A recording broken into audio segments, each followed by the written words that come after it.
Dans la vidéo précédente, nous avons vu que nous avions encore quelques petits paramètres à ajouter pour que notre programme soit un peu plus intéressant, si je peux dire ça comme ça. Nous avions remarqué que pour le moment, nous pouvions ajouter un utilisateur plusieurs fois, ce qui ne devrait pas arriver. Au pire des cas, si on souhaite peut-être échanger son numéro, son ID, nous ne pouvions pas savoir combien d'utilisateurs nous avons déjà enregistrés dans notre map. Et nous ne pouvons pas savoir si c'est un vendeur directement. Bon, nous n'avons pas une fonction qui nous dit si c'est un vendeur, c'est un acheteur, le statut d'un utilisateur, quoi. Et nous ne pouvons pas enlever un utilisateur. Donc, ce sont des trucs que ce sont des fonctions que nous allons essayer d'implémenter.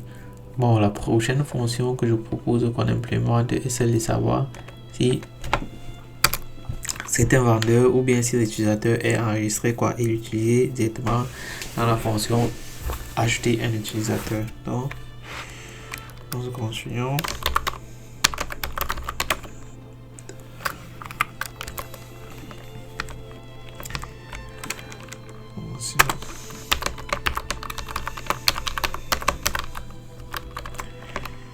Ici, registered.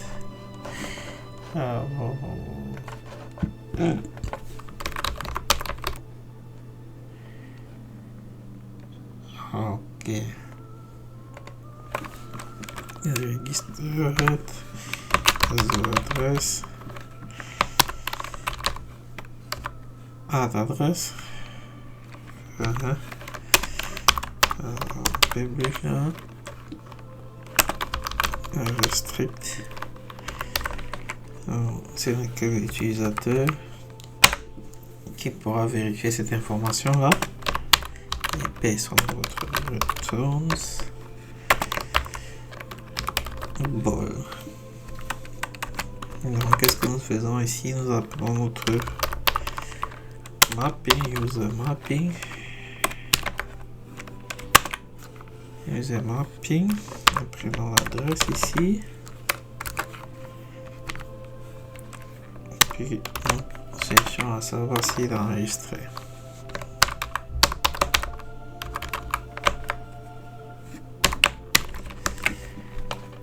Ok.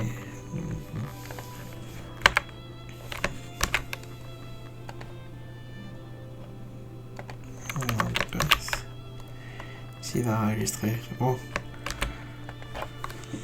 Ensuite, nous voulons savoir le statut de l'utilisateur.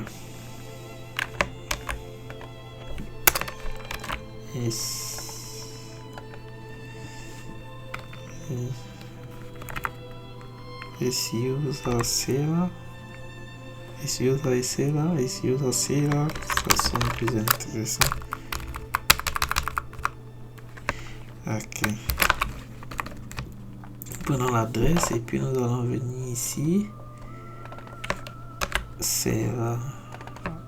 Nous avons sa valeur, c'est déjà bon. Maintenant, nous avons dit, nous voulons savoir le nombre d'utilisateurs que nous avons déjà enregistré. Tout cela. Nous avons une nouvelle fonction. Return all user f. Public vidéo. Bon, si vous arrivez de pratique, vous pouvez aussi en même temps mettre la vidéo sur pause et essayer d'implémenter ou avant de continuer quoi.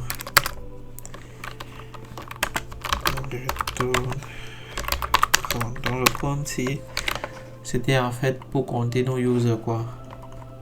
Donc on peut venir ici et puis dire que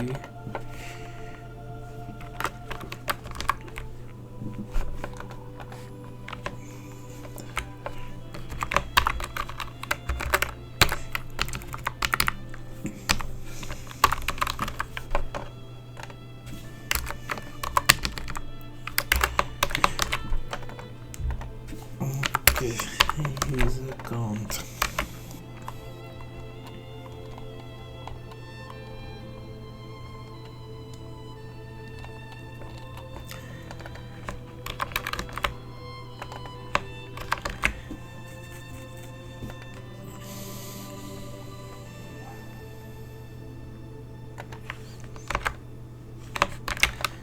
Ok, donc nous avons déjà, nous savons si l'utilisateur est enregistré ou pas. Nous pouvons avoir un utilisateur précis. Nous pouvons savoir si c'est un vendeur ou un acheteur. Nous pouvons avoir tous les utilisateurs. Le nombre d'utilisateurs déjà enregistrés. Bon, maintenant nous allons voir si nous pouvons supprimer un utilisateur.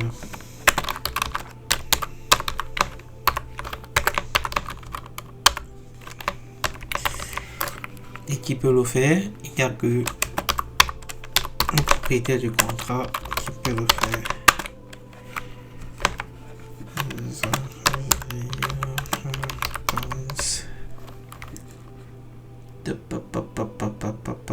Restez coupé, ne retournerai.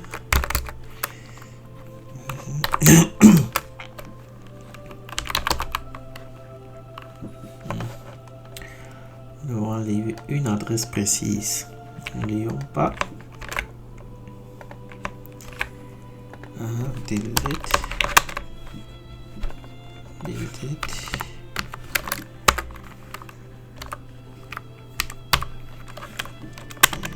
User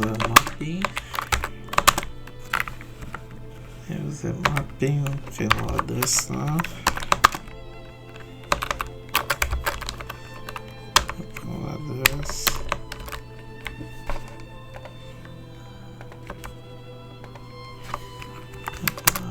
Et puis nous avons toujours require.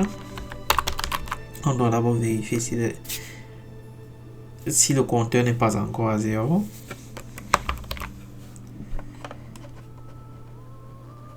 The count doit être différent des 0.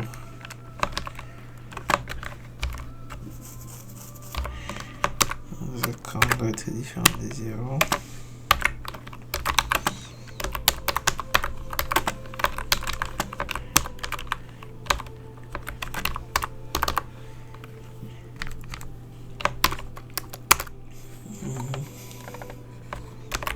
Pas différent de 0, nous diminuons notre compteur.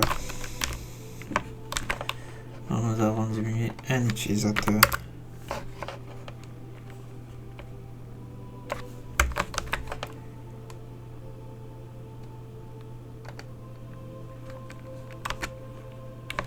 Ok.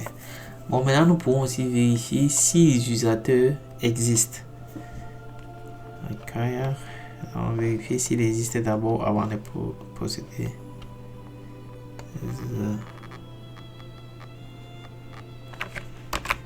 Et s'il n'existe pas, ça ne vaut même pas la peine de continuer. Avant de supprimer.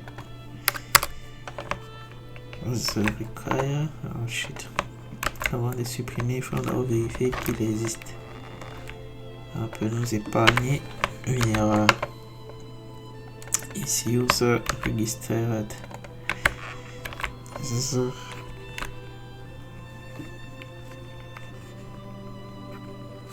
Ceci doit être true. Au cas contraire, the user does not exist.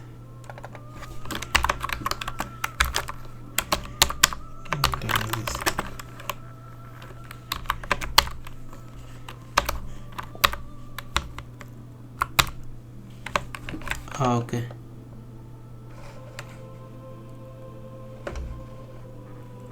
Donc ça doit être vrai pour pouvoir supprimer l'utilisateur, quoi. Ok.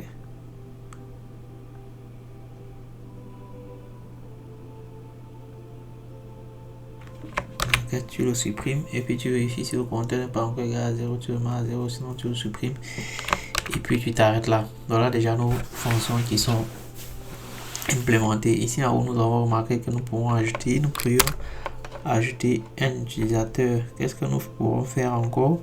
C'est essayer de bloquer. Vérifier ici si l'utilisateur n'existe pas encore. On travaille, on évolue, mais s'il existe, nous allons écrire the user already exist.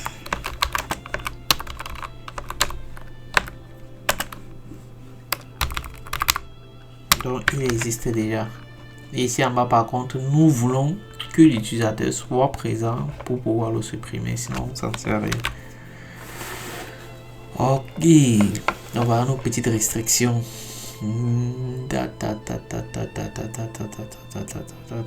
Non, ce qui fait qu'ici nous ne pouvons pas. Bon, maintenant nous pouvons modifier l'ID d'un utilisateur. Ça aussi nous pouvons l'ajouter comme fonction. Est-ce que nous pouvons le faire ou est-ce que nous ne pouvons pas le faire? Puis nous avons une autre. Dans ce cas-ci, nous n'avons pas besoin de modifier l'ID d'un utilisateur parce que chaque utilisateur aura un ID précis en fait. Parce que quand il existe déjà, on ne peut plus rien faire sur lui. Donc voilà un peu ce qui est intéressant pour ne pas toujours avoir modifié des trucs dans la blockchain. C'est vrai qu'avec le log file, on peut toujours voir toutes les modifications qui sont passées, mais n'arrivons pas là. Ok, pour que la vidéo ne soit pas trop longue, nous allons poursuivre dans la prochaine vidéo et faire les tests de ce que nous avons implémenté et interprété. Merci.